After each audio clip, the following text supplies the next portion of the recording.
This is the X-Zone Broadcast Network, broadcasting worldwide on broadcast affiliates and satellite program providers, including CNN Broadcast Network, Sirius Satellite Network, Star Media, Good News Radio Network, Angel Broadcast Network, Wiki Broadcast Network, and WPBN TV. For more information on the X-Zone Broadcast Network, visit us at www.xzbn.net.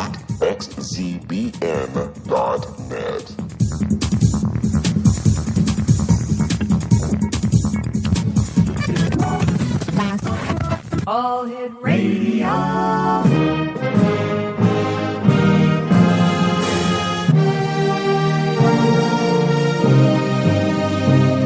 Welcome to the X-Zone, a place where fact is fiction and fiction is reality.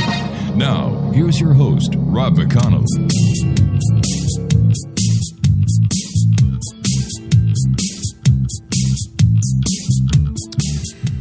Welcome back to the X-Zone, everyone. My name is Rob McConnell. We're coming to you live and around the world from our broadcast center in Hamilton, Ontario, Canada, on the X-Zone Broadcast Network and Starcom Radio Network. Worldwide, toll-free, 1-800-610-7035. My email address is xzone@xzoneradiotv.com.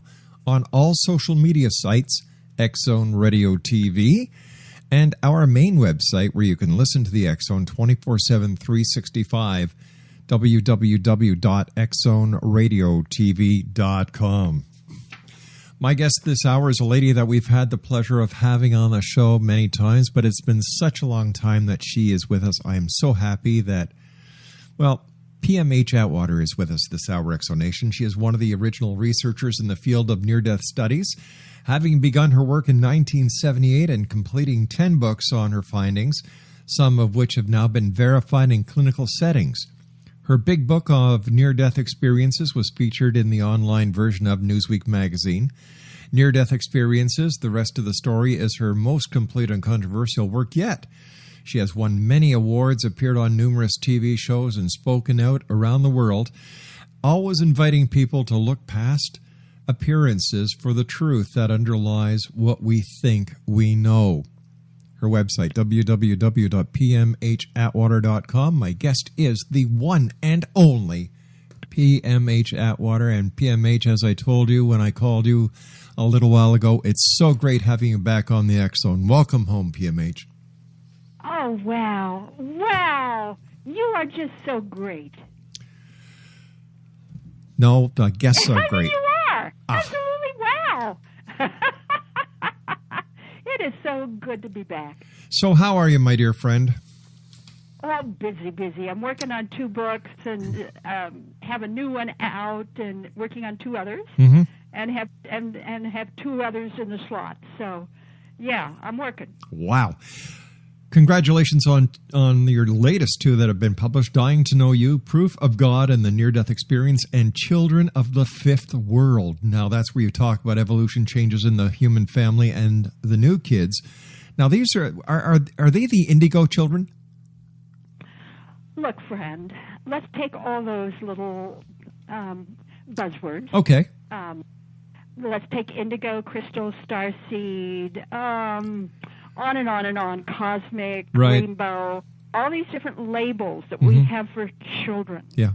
And let's toss them out the door. Okay. Then let's take all the characteristics these labels supposedly define, and let's group these characteristics all together, and you have the profile of the new kids. Absolutely. What we're finding is that if we try to slot them into exclusive clubs of specialness, right, which the labels do, we wind up hurting instead of helping. Well, you know what we're going to do right now? You know what we're going to do right now? We're going to get rid of those titles, those classifications. Hold on, Craig. Goody. Let's just talk about the new kids. All right, hold on, Craig. Let's do it.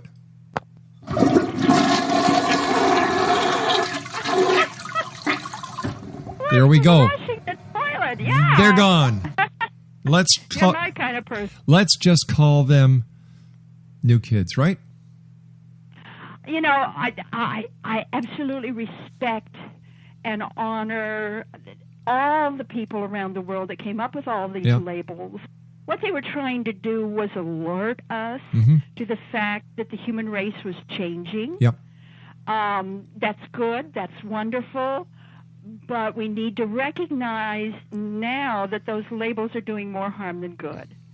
So we need to get past all the trappings and take a look at what's really happening. And what's really happening is the human race is getting an upgrade. Just like Windows 10. Yeah. Yeah, we're getting an upgrade. Yeah, we're moving. I'm getting all these messages on my computer. Free if you convert now. Yeah. And I'm going, no. Oh my goodness, PMH. I feel as if we're going through changes. Like, you can see the world around us is changing, and there are a lot of people who don't know how to handle these changes. But I agree with you that it's the children who are the leaders of tomorrow, who are in the most important place where they can be in order to take humanity into the next phase.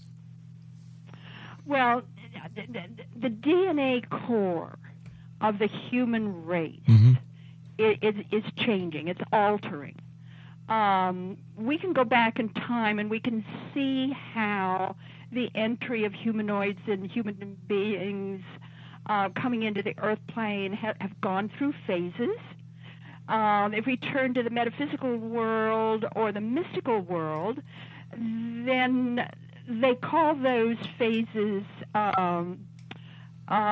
changes in earth cycles, changes in the human race as it is. They call those root races, different root races coming in. There's different names that different cultures around the world address.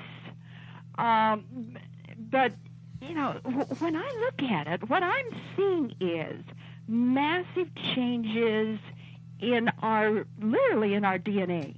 And we've gone through a lot of these. We're going through another one now. If you go back to the esoteric literature, then what we're seeing now, as near as I can tell, is the ascension of the fifth root race, where it's starting to reach its peak. And when we're talking about the fifth root race, we're talking about an advancement of the human being that is really above and beyond what we've had before. And this isn't something just snapping right away, although you can trace and you can see where the floodgates really opened wide about 1982. From 1982 on, I mean, hey, it's all over the world. It's in every culture, every population group. We now have these new kids, but they actually started long before that. You can find some of them in the time of Jesus, not that many, but a few. Every renaissance the world has ever gone through, it was these type of children, these type of people that caused that renaissance. And then they began to come through in large numbers in the 1800s. And from about 1840 on, and the birth of the New Thought movement and all of our New Thought pioneers like Emerson and Phineas Quimby and all these great people, those are all fifth root race people. The people that put their foot down and say, wait a minute here, I'm going to heal myself. I have the ability to heal. I do not have to go running to a doctor. I have the ability for direct communication with God. I do not have to go through an emissary. I can go direct. And these are the New Thought people. But, again, we need to recognize that New Thought actually began with Plato. Plato was saying this way back when. Okay, now we've got a lot of steam going. These genes, this upgrade in our DNA is now spread, and it's spread enough that we're seeing a dramatic change in the human being. And this is what gets me so excited. You know, when they talk about all the things happening now with kids, they talk about the appeal of ISIS to the new kids. I'm saying to people, just read Children of the Fifth World. Read that book. It's all there. Yeah, in that book, you know, it literally is all there. The good, the bad, the indifferent. I mean, everything is in that book. And I just hope people turn to that for references. But wow, these new kids. I mean, wow. You know, on the plus side, these kids are very intelligent, even if they can't spell. About 1/3 are geniuses, even if learning disabled. And I'd like to just sort of hang on that for a little bit here and say, you know, there's two types of checking on intelligence, two types of tests. There's either the Wechsler test or there's the Raven test. The Wechsler test checks on crystallized intelligence, what you've learned. The Raven's test checks fluid intelligence, what you can learn. So most children across the world in those countries that take the standard IQ test or the Wechsler test, about 1/3 of them are scoring 150 to 160 with no genetic markers to account for it. That's just, you know, blows your mind. Sure does. But if the kid's autistic or if the kid has a learning problem, if you have them take the Ravens test, really, Rob, 1/3, same number, are scoring 150 to 160. Holy cow.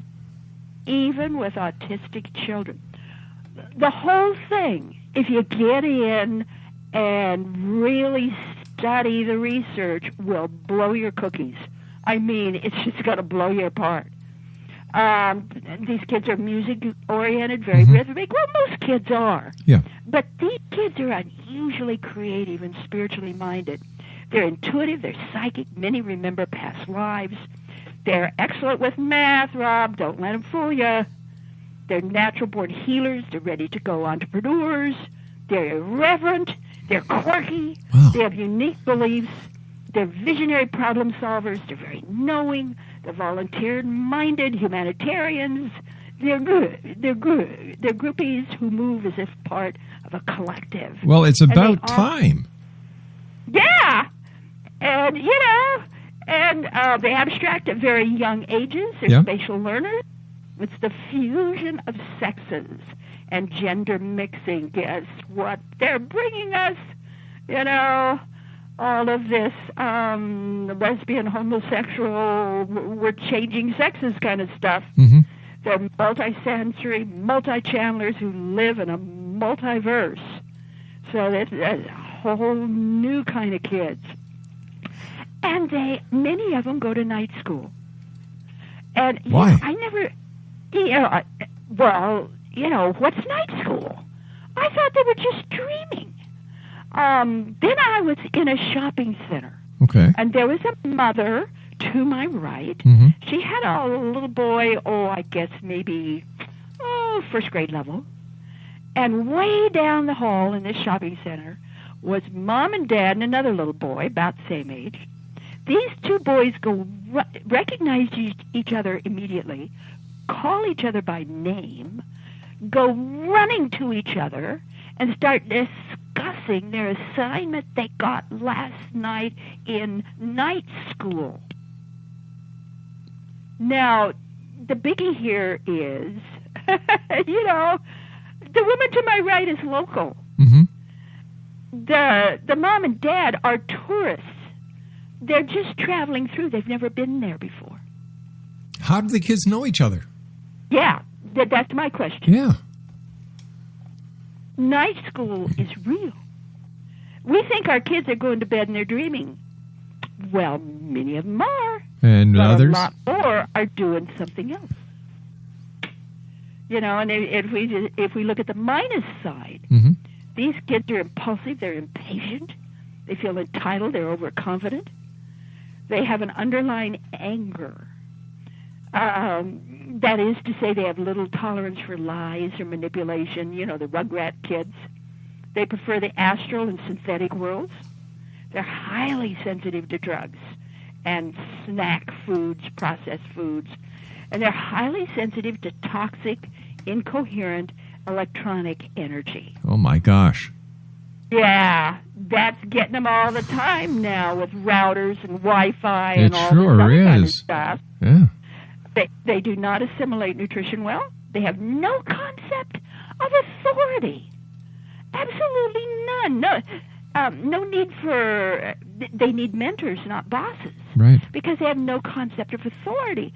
They have no concept, nor do they understand the effort needed to process or refine. That's why they give away copyrights right and left. They give away your copyright, they give away my copyright because they have no understanding of what it took to get that copyright. Right. So, you know, they're always tossing music here, there, and everywhere. They appear wiser than they are. Self-deception is a big issue. They're sensitive to trickster energy, that is to say possessions, attachments. They expect things to come to them. They do not recognize boundaries, even that of skin. And here's the big one. Their greatest fear? Guess what their greatest fear is? I have no idea. Silence. Silence. They can't handle it. Most new kids cannot handle silence. Can I tell you something, PM? It's PMH, yeah. Right. When I was a kid, I could not sleep at night unless a radio was on because the silence would keep me awake. Oh, you were probably one of the new kids. Remember, we started coming in large numbers in 1840. Oh. So, you know, your grandma, your great-grandpa are probably new kids, too. That's fascinating. It is. It really, really is when we take a look at what's going on. And, you know, with this thing of changing genders and the whole gender issue, during this time of the new kids, you know, there's more and more. Yep. The floodgates opened in 1982. Well, since then, Dateline, November 2013. Germany was the first country on this planet to officially recognize 3 sexes. This is official. This is legal. There is M for male, Right. F for female, Right. and X for indeterminate. Well, that gives a whole new meaning to the X Zone radio show, doesn't it? Yeah. In other words, you can pick it. Yeah. Now, India was the second country on this planet to recognize 3 sexes. They did that in May 2014, so that was last year. And they also recognize F for female, Right. M for male, and then they also have an X for you can choose your gender. Wow, interesting. So we've got 2 this is on your passports, this is your birth certificates, everything. And maybe part of this is the increase in hermaphrodites that are being born. You know, that's babies with both sexes. Yeah. And in our country, a couple of years ago, the figure was 1 in 1,000 births. But hold on, in Germany, it's 1 in 100. Maybe that's the reason they were the first country to recognize 3 sexes. Is it possible that the increase in these dual sex births is that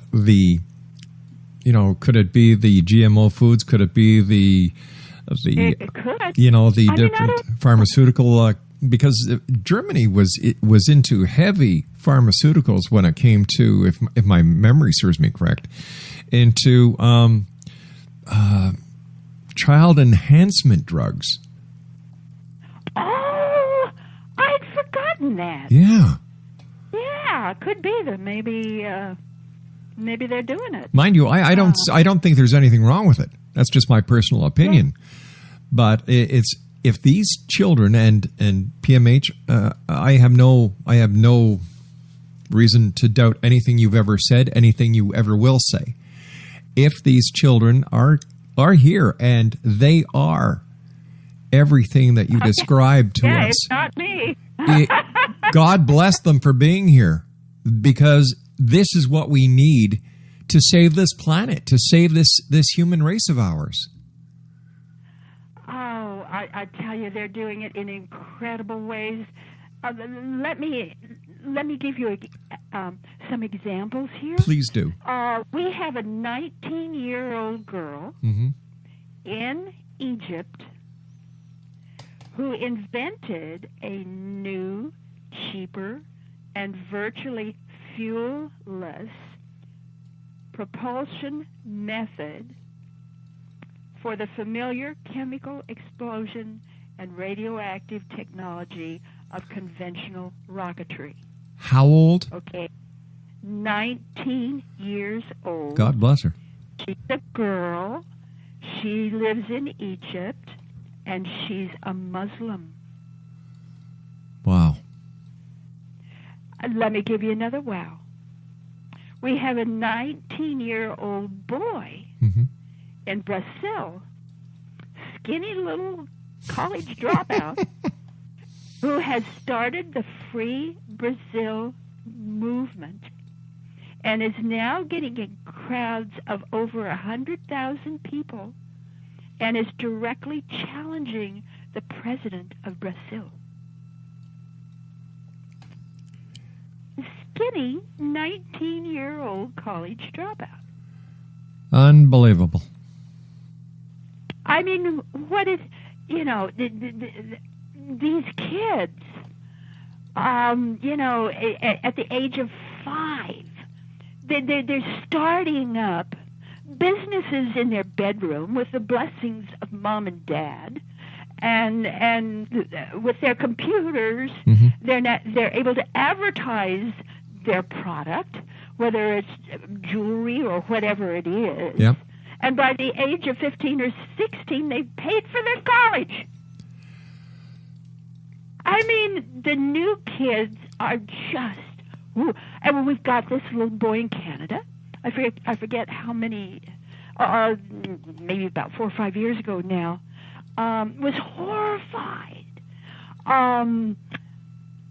In all these stories on television out of Africa, the kids don't have clean water. Their water wells are drying up. So he went around with his little piggy bank, neighborhood, gathering money, picking up money, begging for money, and in a few years he earned enough that he sent hundreds of thousands of dollars to Africa to build new wells.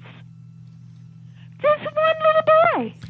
The question that I have for you at this point, PMH, is why aren't the adults watching what these kids are doing and learn from these children who are making a positive change in this rotten world that we as adults have contributed to? Well, hold on here. All righty, I'm holding on. Maybe some adults are taking a good look at these children, because these children are very mission-oriented. They're crusaders. They're not trying to take over the establishment. They're growing up without one. They have a sense of mission, a sense of fulfilling ancient prophecy. And guess who's taking advantage of that? This idea of mission, this sense of mission, is literally in their genes. They are coded with it. They are wired with it. So guess who's taking advantage? Guess what adults are noticing this and taking advantage of it? It's ISIS. And it's the way they design their Facebook and their videos and their internet messages. Oh, God. It is exactly aimed toward what these kids are hardwired with. That's why so many of them are just getting over to the Middle East as fast as their little limbs can get them there. Gotcha. They're plugging into what these kids want to do. I'm saying wake up military. I'm saying wake up schools. I'm saying wake up parents. These kids want to be a part of sustainability, bioengineering, changing the world. Let's help guide them there. Exactly. Let's help get them there. Instead of leaving them to people with nefarious thoughts who want to trick these kids. And that's a way to trick them. And they know it. And they're doing it. Has anyone gone to the authorities and said, look, this is what's happening? These kids are being targeted. I'm talking about it in my newsletter now that I'm now writing. It'll probably come out next week. Okay. I have a free monthly newsletter that comes off my website, www.pmhatwater.com. And I'm talking about this, and I'm talking about the seed or the basic source of what this energy is and the why of this energy. So I am going to be talking about it. Good for you. You know, we've got to open up eyes and ears and minds here. And that's what I try to do in Children of the Fifth World. You know, I'm waving a flag as big as I possibly can. And about all kinds of issues here, especially about autistic kids, especially about ADHD and learning, learning disabled kids. I hope everybody across the world who's listening to this program writes this down. This is a book. Write it down. The name of the book, Kids Beyond Limits. I won't give you the secondary title because it's long, long, long. It's written by Annette Banel. Annette is A-N-A-T. Banel is B-A-N-I-E-L. The book came out in 2012. Get that book. I don't know how far back your memories go, but mine go back to the days when polio was an epidemic, and people were literally collapsing in the street because of polio. I was one of those at the age of 4. Collapsed right in the street as I was walking along. I had a mild case of it. But I very much remember what those days were like. And a woman out of Australia, they called her Sister Kenny. She devised natural ways with heat and massage and steam and what have you to bring back to full use of their limbs anyone who was hit by polio. She had an over 80% recovery rate.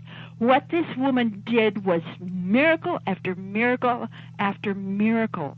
And the American Medical Association never once recognized her or had anything to do with her, even though she was the miracle woman. Well, now today we have another Sister Kenny. Her name is Annette Banel, and her book, Kids Beyond Limits, tells you what she does by taking natural, normal treatments and being able to bring back autistic kids, learning damaged and disabled kids by using these methods. And it's fabulous.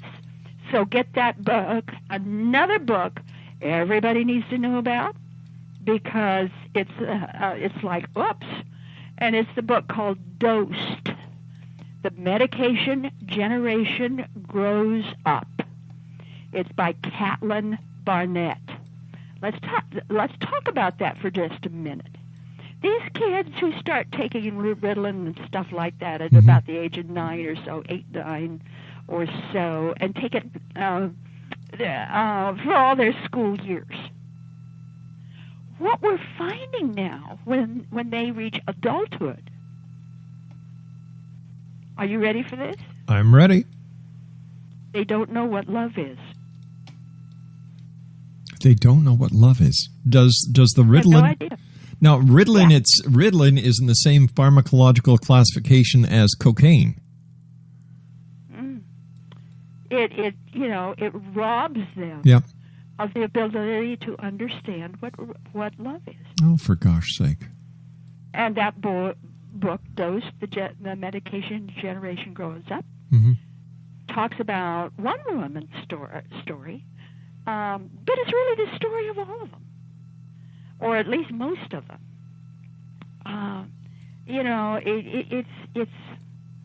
It's really kind of spooky when we start looking at drugs, and yet the young kids love drugs.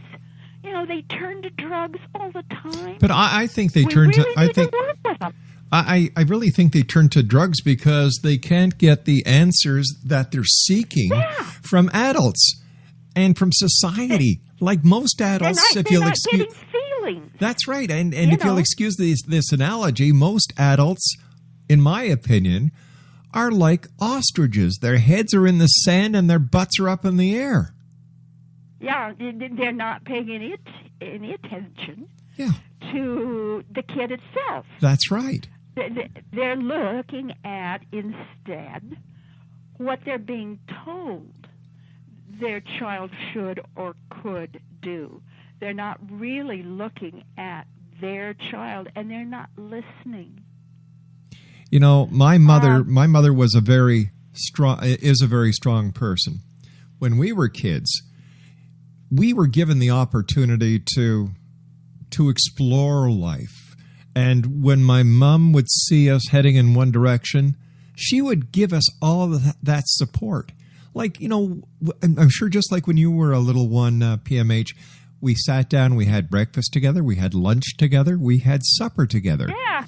Mom or dad. Yeah, I come from canyon country. I was in the canyon.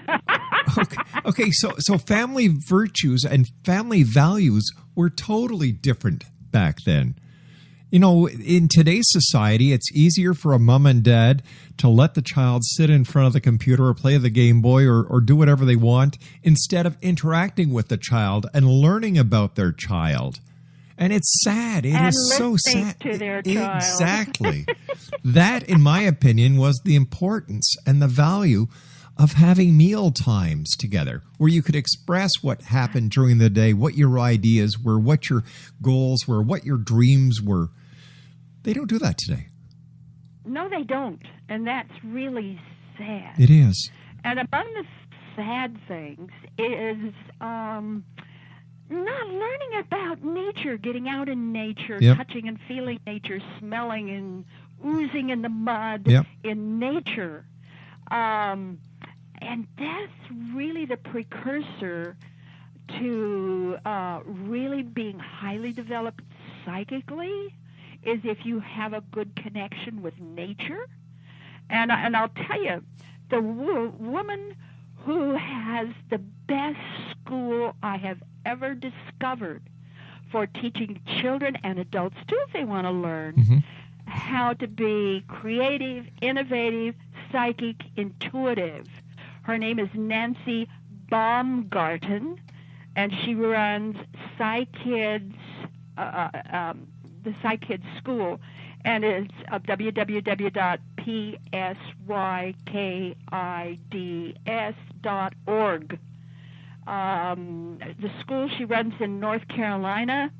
I don't know if there are branches elsewhere, but her program is the best I've ever run across. Really? Just bar none.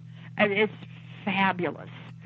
And our kids are growing up without the imaginal world, without realizing what the imaginal world is. You know, I talk about that in the book, too. That imagination, we all know what imagination is. Yep. Kids do, too. They make something up. But the imaginal world pre-exists. You don't go to it. It comes to you. It's the pre-existent worlds, the hidden order. That life of the tree, Yeah. that life of the plant that can speak to you, that can emerge from the tree, that energetics that can emerge and greet you and become a part of your life. And you can understand or learn to understand its language as it learns yours. The idea that the imaginal world and nature itself is so full of life that it is literally energetic beings unto themselves, and getting out more and more into the hidden order and all these other things that exist above and beyond the house, above and beyond the school, and all of our Wi-Fi and digital toys. And you know, among the things that are really exciting that's happening now in the field of education, we've got some good stuff going on now. We really do. We've got adaptive learning. Finally, schools are catching on to the fact that one-size-fits-all curriculums fail. Yep, big time. They don't work. We got to change it. It's called adaptive learning. And one of the things they're doing with adaptive learning is they're discovering full immersion dual languages. That's when the child, at any age, 4 on up, maybe sooner than that, maybe goes the morning, they're taught Chinese, they speak Chinese. They do everything Chinese. Then in the afternoon, it's English, nothing but English. They speak English. You see, and they do that year after year. Do you know what happens when that happens? Rob, the executive function of the brain opens up. These kids learn reasoning, multitasking, conflict development, spatial reasoning, just by speaking dual languages. You see, PMH, I'm from Montreal originally. And from grade 1 right through high school, you're speaking French. You speak English and French. Yeah. Yep. So you learn, well, you obviously you're an executive. You learned this. By the way, I'm going to be in Montreal this coming Saturday. Oh. In just a couple of days. What are you doing in Montreal? I'm going up there. I'm at the big International Institute of Integral Human Sciences, their big conference. Wow. That's in Montreal. I'm going to be giving 2 talks, and one of them on children and markers on children. By the way, I've started a new research project. Tell me about it. Yeah, well, you know, I've done a lot of work with all ages of people over the years, and especially with children. Yes. My initial findings came out in the book, The New Children and Near-Death Experiences, and then I got to thinking, wait a minute here. No matter where you are, no matter what group you are in, a child near-death experiencer, regardless of how old that person is now, and an adult experiencer are decidedly different. They just are. It's almost as if the children are imprinted in some way, or they alter or change in some way, and no matter how old they grow to be, they are forever different, even from any other near-death experiencer. But children who, I'm talking womb issues, birth, babies, toddlers up to the age of 5, if they have a near-death experience or something like it, or if the mother has either a difficult pregnancy or somehow receives a shock, and that shock goes to the baby, the forming baby.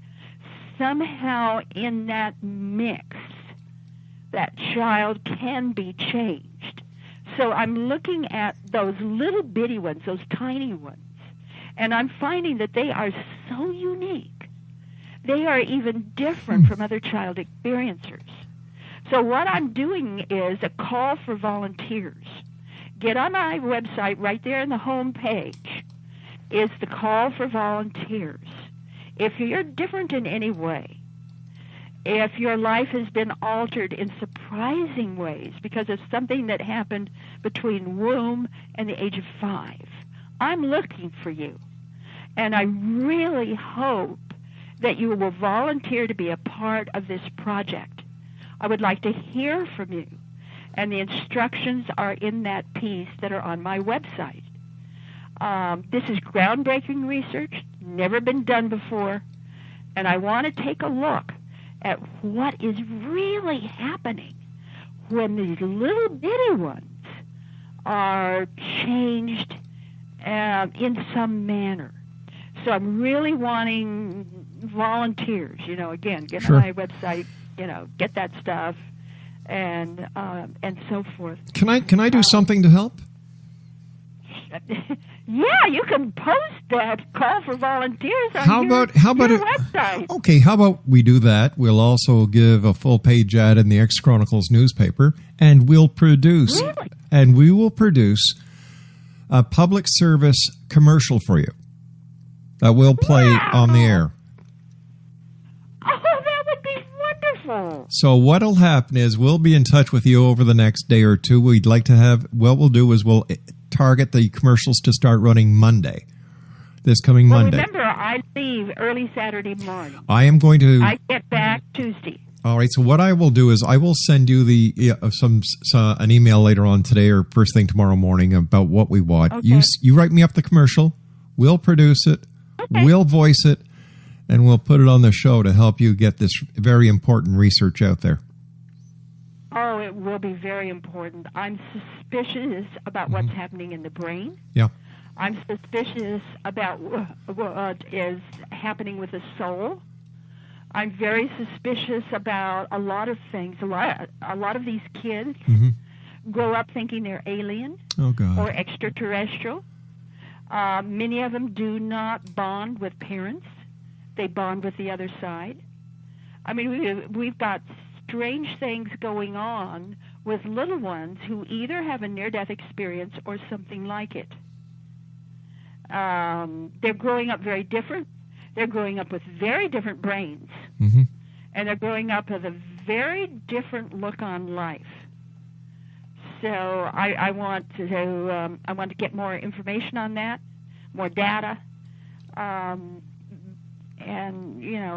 do a real study on this. So, I would love that. Anything I can.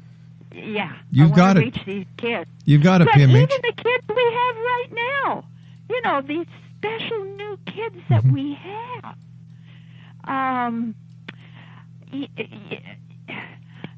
One of the most exciting things that we have discovered in schools with these new kids is, I have to take a deep breath here because it's so exciting. While you're taking a deep breath, I'm just going to let the audience know that we've decided to put commercials aside this hour because this is a very important topic. But you're listening to Rob McConnell here in the X Zone. My special guest tonight, this hour, is PMH Atwater. Her website is www.pmhatwater.com. You're listening to us around the world on the X Zone Broadcast Network and the Starcom Radio Network. Okay, we got that business out of the way. Okay, the biggie. What's making a big difference in schools today? Ta-da! Let's hear a drum roll. Silence. Silence. Silence. 15 minutes of silence in the morning, 15 minutes of silence in the afternoon. That means the kids, that means the teachers, that means the maintenance crew. Everybody stops and is silent for 15 minutes in the morning, 15 minutes in the afternoon. It's like they're having little siestas. Just doing that and nothing else has turned around scores, attendance, like of school, everything. Again, over 80% turnarounds. My goodness. And it's just silence. Well, I'm saying, wake up, everybody. Didn't you do that when you were in school? They'd give you a little break. We'd take a little nap. Yeah. See, what's happening, as I see it, PMH, is that we're just we're just right back where we were years ago. Well, this is even more than little naps. This is every age up to and through high school. This is all ages, not just what we did when we were in the first grade. Oh, geez, I used to take cat naps. What we're discovering is the power of mindfulness, the power of silence, the power of meditation, the power of dreaming, the power of going into a flow state. We're discovering how powerful that is. Do you remember that old saying, silence is golden? Yeah, well, it really is. It is. It really is. Yeah. And do you know what else is in that book, Children of the Fifth World? Not just the kids, but what's happening right now. We're in the time of the great shifting. So I have a whole chapter on some of the dates and some of the things that are going on in the world right now, how the world is changing. We're moving into fives big time. It's like, for instance, we have discovered of late that we actually have five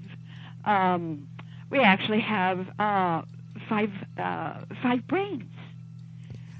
We have 5 hearts.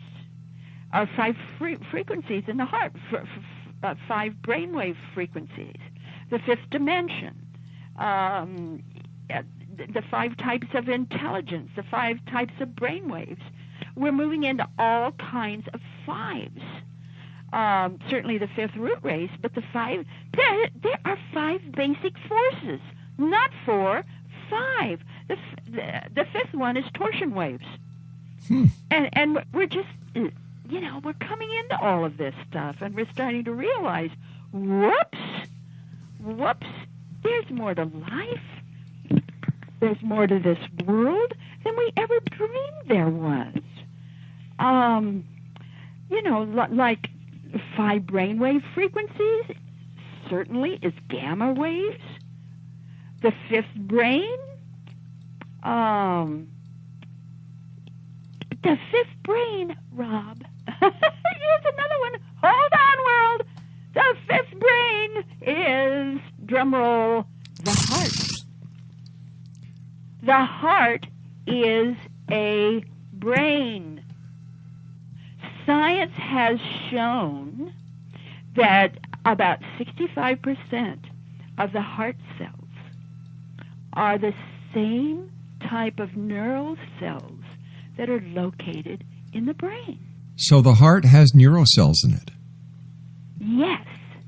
The heart produces a field 1,000 times more electrically powerful than the brain. Oh, my gosh. 5,000 times more magnetically powerful than the brain.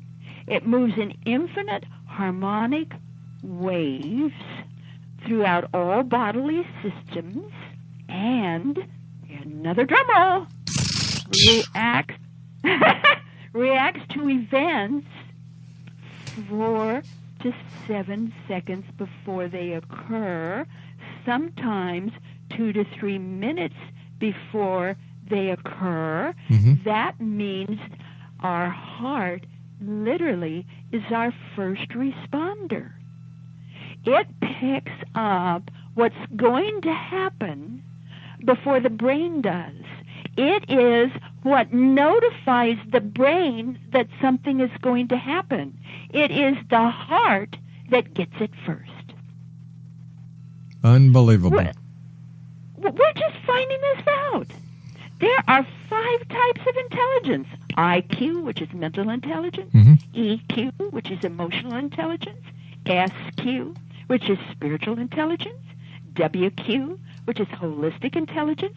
QQ, which is quantum intelligence.